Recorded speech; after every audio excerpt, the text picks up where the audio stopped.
Hello, hello. Hi, everyone. Happy Friday, Unmuted community, and welcome. Welcome to the Unmuted podcast. We are here today with my beautiful friend, Kieta. Yay! Here you go, Kieta. There you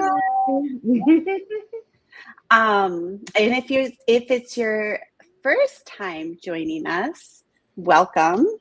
Unmuted is a platform that I created for female leaders, and just a space to provide women to talk about themselves and have a platform to show off how amazing they are. And we have amazing people like Kieta with us. Drop in the chat where you're joining from. We can't see who's with us, so we could have a lot of folks with us, or we could have nobody. So it's always fun to see who's here, who's listening in, and where you guys are joining from. Also, put any questions you have in the chat. It's a lot of fun when people ask questions of our guests. So put any questions you have in there for Kieta or myself. So just welcome. I'm so excited to have you here, Kieta. A little bit about Kieta and I. We've known each other for a while. I think it's so fun when I have guests on to share like how we met and where we met. And Kieta and I have had the amazing opportunity of working together as consultants. We were both very integral in the creation and the beginnings of the Baltimore Children and Youth Fund, which is an amazing funding opportunity for more grassroots organizations in Baltimore City that are serving young people and young adults. So it's a really, really awesome funding opportunity. And we both had the opportunity to work on that together. And it was a lot of fun. And we can thank our wonderful friend Danielle, who has also been a guest on here, for introducing us. Got to meet so many great people through Danielle. And I'm very grateful to have met Kieta. Well, without further ado, Kieta, do you want to share a little bit about yourself and tell everybody who you are? I already know. Thank you for the invitation, Paige. I really appreciate being here and sharing this space with you, and really looking forward to this short time we'll have together. But I've been in philanthropy for around maybe 17 years or so. I've always known I wanted to help the community, help others, to teach, but in different ways, right? I wanted to help, specifically my clientele is around Black women and youth becoming self-sufficient. So teaching women and supporting them and cheering them on as they start their businesses, grow families, and doing all that in a well way, right? Like incorporating wellness, incorporating not feeling like you have to do all the things all the time, and then also offering true community and support. So that's all of my work and what it looks like now. Right now, I'm a director of operations at a nonprofit here in Baltimore City. I've made the transition from entrepreneur to a staff member, which has been great. I'm enjoying the shift.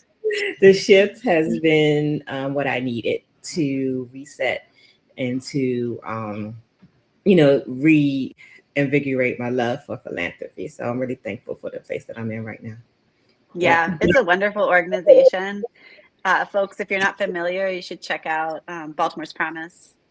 They do some really great work in Baltimore City, but also work that extends well beyond Baltimore City, related to youth and equity and access, and how systems come together and work and partner together. A really fascinating work. Kieta has, I don't think she really did herself justice there. She is a powerhouse in so many ways. She had an organization called Bmore Empowered, which was just incredible. I don't know how y'all did that.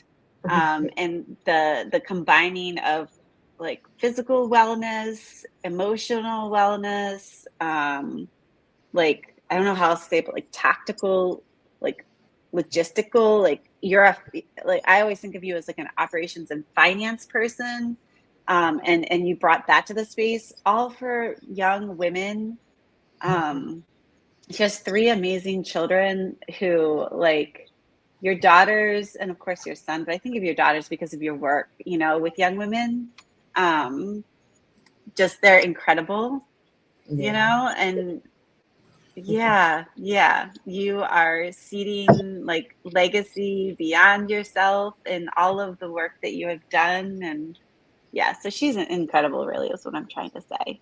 And she's awesome to work with, like super easy. So when you talk about partnering with other consultants, Kieta is like the epitome of ease. But also, like I said, she's a finance and operations person, so she knows her thing, but she's easy.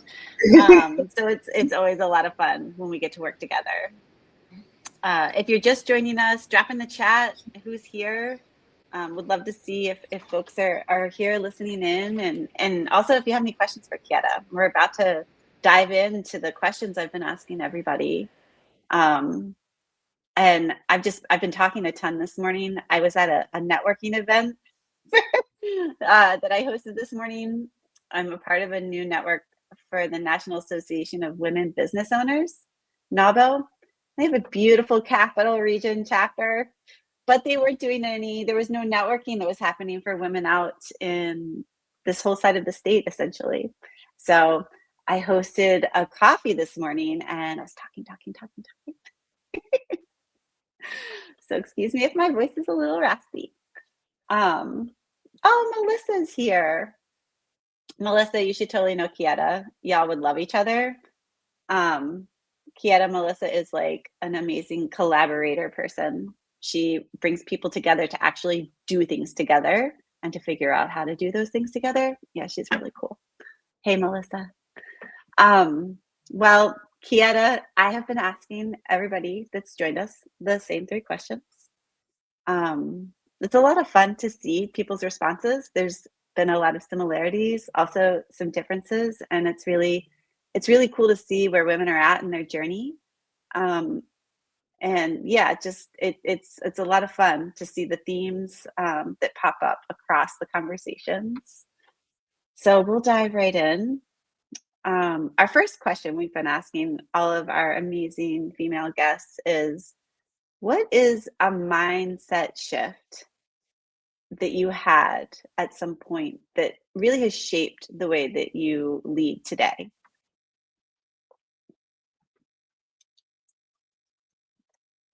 Oh, wait, you're on mute somehow. How'd you get on mute? I suddenly can't hear you. It's just me. Try again. That better? Can you hear me now? You can't hear me?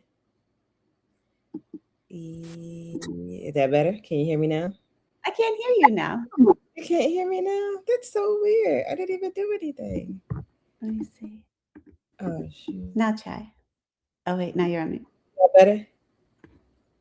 I don't know. Well, Melissa, we can ask her.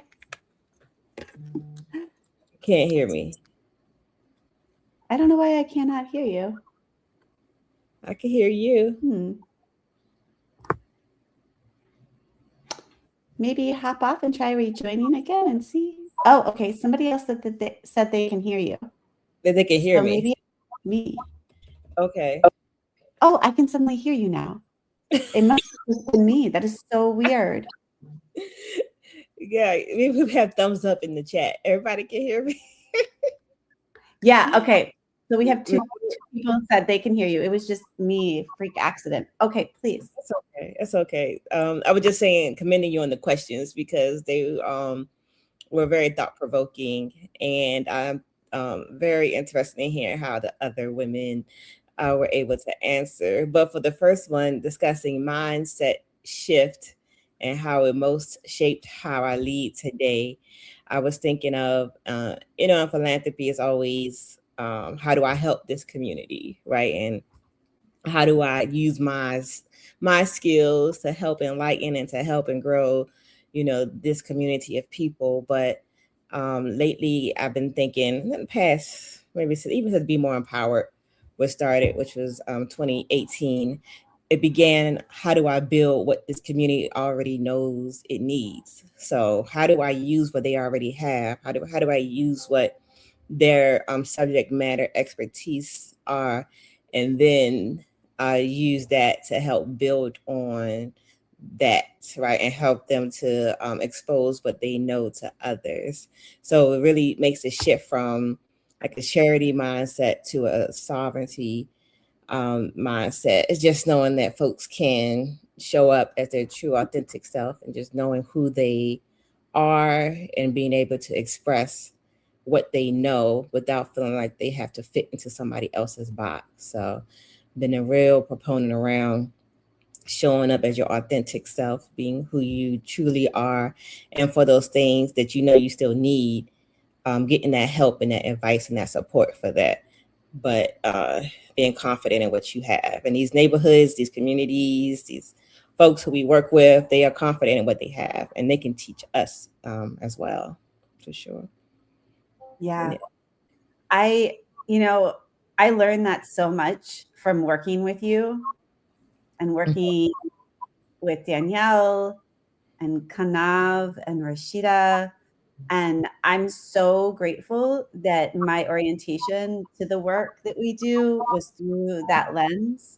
Mm-hmm. Because it like that shift for you definitely rippled and impacted me in my work and how I show up and how I, approach all of engagement with community, and the work we do, which is to bring community. Yeah, that's just so important, especially when we talk about like philanthropy and equity and trust-based philanthropy, which I think is people are starting to talk about more, which I love. And I hear a lot of confusion around like, what does that mean? And how do you do that? And what does that really look like? And so, yeah, just thinking back to some of this, there are really direct linkages to appreciating the power and knowledge and assets that exist already within community and or organizations or people or whatever it is, and really bringing in complements to support that. For sure. And being that person to be able to speak up in some of these meetings and say the thing, because, a lot of times the right people aren't in the room to say That's the right. right thing. So, just being able to say, well, I know that they might not have this, but they do have this. And community can look different in different spaces. So, Yeah. yeah. Yeah, I know. And thinking specifically about like philanthropy in this, even getting down to proposal writing. And I remember we would talk about this. It's like just because someone doesn't have good grammar or just because it's Right. not pulled together in the way we think it should be or the way we're traditionally used to a grant proposal being pulled together doesn't mean that they have something less to offer. Mm-hmm. Yeah. For sure. And there are spaces, and I've been pulled in on different projects where they said we want to explore trust-based philanthropy. Like, can you help us make this a reality? And we've given recommendations, we've done research just around, instead of having a narrative, like do a video, or instead of having reporting every month, how about we just do a begin, mid, and end narrative, speech, a play, I don't care, like whatever it is that you want to do to show your great Oh, work. yeah. Yeah. Get really caught up with specific things and yeah, fitting into that box. Mm-hmm, Mhm. mm-hmm, sure. All right, our next question. What is a risk that you've taken in your journey that changed everything for you? This was a good one because I'm an entrepreneur at heart, like just period. And online. There's a influencer I follow. Her name is Kalila Wright. She has a business called Mess in a Bottle. Say that to say that she does like t-shirts, affirmations, and she's from Baltimore. But she had a post a couple of days ago and just said, why can't I be like a regular person and just want to be a teacher or a doctor or like, and as an entrepreneur, I feel like I want to take over everything. Like, you give me a prompt, you give me a challenge, you know what I'm saying? I just want to be able to solve the problem. I want to feed all the kids that need support. I want to house all the things. So trying to put myself taming a little bit, but also acknowledging that you got to have dreamers in the world to want to change the things and had the big dreams. When I worked at city schools for about 7 years, and I was doing grant management. And at that time, I was like, this is not what I want to do. I don't want to sit at a desk. I'm missing my children's robotics competitions, and I'm not able to drop them off and pick them up the way that I want to. And I said, what would it look like if I could do the same work, but at a co-working space? And then I'm able to take on teachers as clients, take on administrators, work with schools. And so I did. I left the school system and started consulting. And, you know, it was a great opportunity for me not only to network and meet people in community, but I was also a business manager for all the schools in the district. Mhm. Right. So it's over like 180 schools or so had the opportunity to work with me. I mean, I had capacity to work with about 10 or 12 at a time, but you know, it was still the ability. This is before virtual work, right? Before we were Zoom calling everything, but it was the freedom of creating my own schedule. And I think that I was able to see beyond the desk, right? I said, all this work that I'm doing here, stuck 9 to 5. I could do this somewhere else. I could do this with my kid running around, you know, and I could do this outside in a park, which I've done many times, just sitting and just enjoying the breeze. So just leaving the consistency of that job was, I think, one of the riskiest things that I've done. I've done other risky things since then, but I think that was a catalyst to just me being like, you know what, I'm going to shoot for the moon. I said, I want to be an astronaut. I don't want to be a teacher. I want to be the top thing. Yeah, Yeah. you did some pretty incredible things. You've impacted a lot. I know you've impacted a lot of female business owners, um, a lot of teachers and administrators through your work. What was that? The Judy Centers is one of my Judy Center. That's right. clients. That's right. I love the Judy Centers. It's huge. If y'all aren't familiar with Judy Centers, you should look that up. It's a very interesting model. Yeah, so just check that out if you're in the education or youth development space. Um, yeah, I mean, you've done a lot. I A have. lot by taking that risk, you know, helped a lot. Yeah, it's I think it was a point where anxiety gets to you or the challenges or have other people who are looking at your work and not understanding. I think when we first started Be More Empowered grant, you know, foundations, folks was like, I don't understand business and wellness. Like, why are you putting those two things together? But this is, you know, it's before COVID. This is 2018. It's like there's no way to separate those two things now. And I'm happy that the world is opening and understanding that. Yeah. Yeah, people are really talking about wellness a lot more. The fellowship I was in last year, there was actually there were two women that were focused on wellness in different ways. One actually had developed an app, Mm-hmm. um, like an AI app around, wellness, and I believe she's very well known for this. I don't even know the name of the app. I forget. Um, and then another young woman based in Florida, she has an organization called Social Wellbeing, and does a lot of different things related to well-being in that space. It's really exciting that people are starting to understand the importance of the holistic person, not just little fragmented pieces. Uh, Right. And I knew a long time ago I can't separate my personal and my professional. It's just not in me. So everybody know my kids. Everybody, I've had them. They've been mentored. They've been, rode around in cars. They helped give out sandwiches downtown. Oh, They've done it all. and meetings. They didn't lead meetings. They play meetings, like whatever. Yeah, because it's, and I love that about, like, I mean, honestly, our work in Baltimore, at least, that we have that almost like a safe space of that it is like this is where we live, work, and play, and it is our community in the work that we're doing. And this is really important. And I always tell people, I'm like, I do take my work very personally.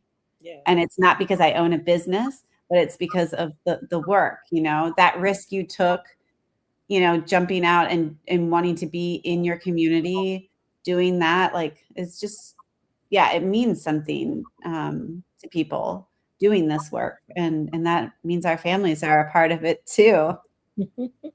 Yeah. Yes, whether they want to or not, they here. I know. What did you say? I said whether they want to be there or not, they're hanging around. But Yeah. most of the time, they're learning. Yeah. Yeah. I mean, I remember the security guard at the Center for Urban Families, like, over the mic, because he could see my toddler on the cameras. And I was in a meeting and he would be like, Hudson, I see you. Put the thumbtacks down. It's a village. But yeah, we've worked through some trials and tribulations to be there for a community, because it's really important work. It's very important work, and I'm thankful that community has adopted my children. My Rania, she's 17. She's studying like production and storytelling at Towson. So I'm really good friends with Alana Nicole, who's the chief storyteller at Baltimore City. And I hooked them up. That became her mentor. Layla has interned with Delshan, who does operations, like college level intern. So they're getting these connections. They're learning how to, like I say, learn how to people, right? Learn how to meet people, network, how to talk, how to explain your needs, and not make everything so transactionary. So they're learning, and I'm thankful for that. I'm thankful for the community for welcoming them too, for sure. Yeah. Oh, absolutely. I mean, couldn't do it without that. Yeah. All right. Our last question. What is like a leadership lesson you were taught that you chose to unlearn, you left it behind, or decided at some point to leave it behind? Yeah, I think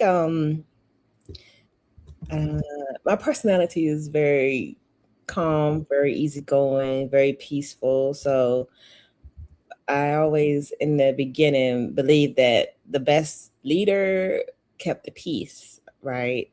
That it's great not to, especially your team, you don't want to step on anyone's toes. You don't want to rock the boat too much. You don't want to say the hard thing. But then as I've grown in my leadership, the only way that we can get through some of these hard conversations is to say the hard thing.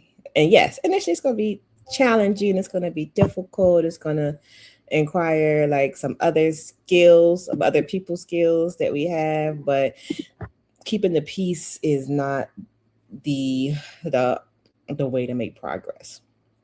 And I've seen that over and over again. So I'm still working on, still want to make different strides in my professional and personal life at times, but also, knowing that I'm still learning.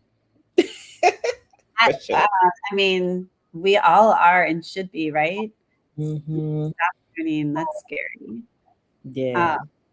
Yeah, keeping the peace. Yeah, or just like being silent. And Like, being silent because you're like, I don't want to rock it. I don't want to hurt anyone's feelings. But even like managing staff, and managing staff that you're really close with. yeah. I always have a way of becoming really like family with people I work with, and I love that. But it also makes it complicated when there are challenges. So also understanding on both ends that there has to be a conversation around if someone isn't producing and the output isn't what you think it should be, having that conversation. Even though I love you to death, right? You're my favorite. I would stand 10 toes down for you. However, the actions that you are doing or not doing is impacting the bottom line of what needs to happen. And that needs to, that conversation is difficult. It can be difficult. It has been difficult, but it has to happen. Yeah. Sure. I mean, it really is. I remember I was managing someone who was a friend of mine of, at that point, 15 years. And there were things, like it wasn't great. And it was hard. And I remember asking my mentor at the time, I want to be honest with this person because it does them an injustice by not being honest with them about, how they're performing, but I don't want to lose the friendship. And so I was just completely honest with a heavy layer of support and lack of judgment, right? Like I was non-judgmental in the space. Yeah. It was just, look, this is real and this is happening. We need to find a way to fix it. And we're going to fix it, right? Like I'm here to support you to get this right. And we're still friends to this day. Us. One of my dearest friends. And I learned so much from leaning into the discomfort. No, we say that like, oh, lean into the discomfort and you'll grow. But it's so true. Like it is so true. It's like, and then you grow, and she grew a ton, and she thanked me, and she cried in that review. Oh. Yeah, it was tough, but I was like, and it's gonna be okay. I'm not upset. I'm just being honest. And if you want to fix this, I do too, and we can do this together. So it is really hard. Really, really hard. It is. You truly care about people. Even when you don't, even when it's more of a like, employee, not that you don't care about them, but you don't have such a deep relationship with them. Right. You still see people succeed. It's hard, but I think it's harder to keep the peace. It like prolongs the pain. It does. Yeah. It just gets messier and messier because now you're resentful of like the actions, and you're like, why aren't they doing the thing I want them to do? Like you haven't said it, so. Yes. I thought coaching, because then I put my coaching hat on, and it's like, all right. Melissa in the chat. So really, wouldn't it be so much simpler if we could just be doctors? Yes. Yes. Not on the purse, perhaps, but yeah. Yes. But I think too, like as women, that whole keeping the peace and rocking it's like these emotional terms that even we are socialized to use associated with ourselves. And it's like, no, how about it's just taking care of business? How about I'm not rocking the boat? I'm just doing my job. How about I'm not, it's not about me and you. It's about the people who were serving at the end of this, or it's about the bottom line, or whatever the end of the thing is. About that. And yeah, I think that's another thing, specifically being a female, when you're in a role over people, that people kind of look to that. And it's okay to just mean business. Just mean business. And that is caring about people because, you're going to get it here somewhere else. I mean, some things just. That's right. We're going to get fired, and that's not good for them. That's not good for anyone. Yeah.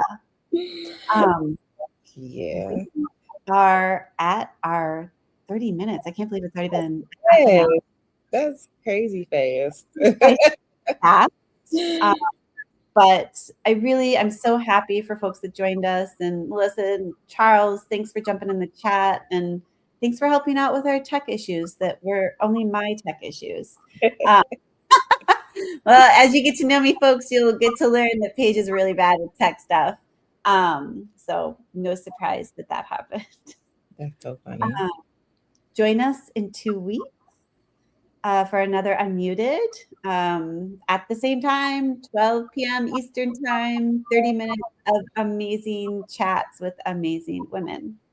So, Kieta, thank you so much for being here. And I know I'll see you soon. And check Kieta out, everybody. I appreciate the invite. Thank you so very much, Paige. Yes. Bye. Bye.